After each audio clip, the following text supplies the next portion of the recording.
Bug দেবী দাও বাক। কলমেও কণ্ঠে ডক্টর রমলা মুখার্জি। বসন্ত পঞ্চমীতে আরাধনার জন্য দিকে দিকে কত না সমারোহ। আমিও আনন্দে উদ্বেলিত হয়ে মায়ের চওড়া লাল পেড়ে কাঁচা হলুদ শাড়িটা পরেছি।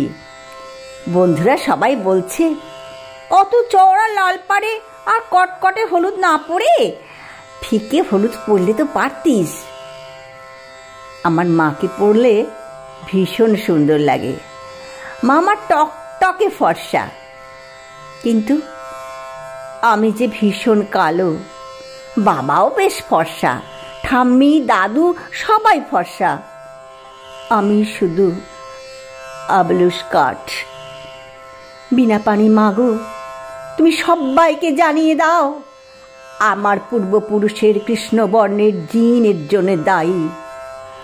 ওরা যে মাকে সন্দেহ করে, অন্য কারুর সন্তান ভেবে মাকে নিশ্চিম নির্যাতন করে। কবে খুলবে মা জ্ঞানের চোখ? বলো মা, কবে কবে? এখানেই শেষ নয় মা ভারতী।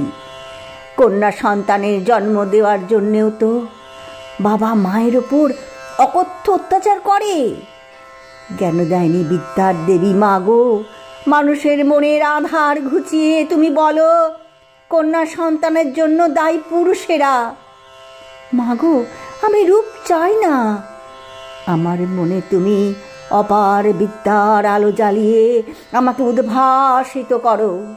দিকে দিকে তোমার বাণী প্রচার করি।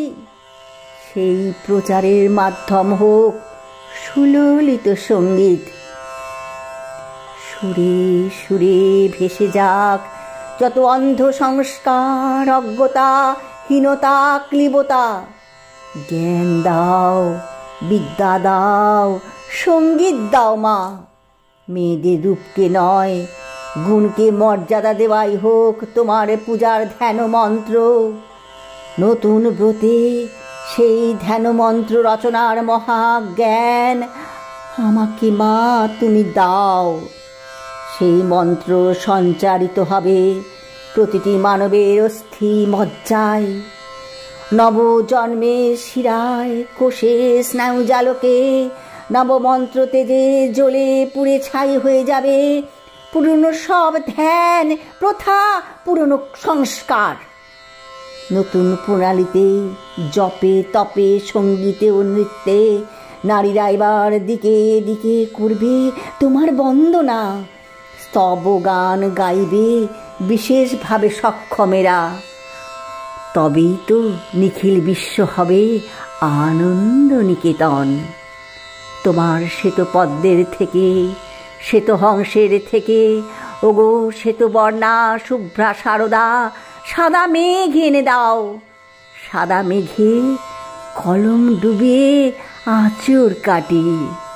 আঁচড়ের রেখায় রেখায়, লেখায় লেখায় ঝরে পড়ুক অন্তর সাদা করার বেদমন্ত্র।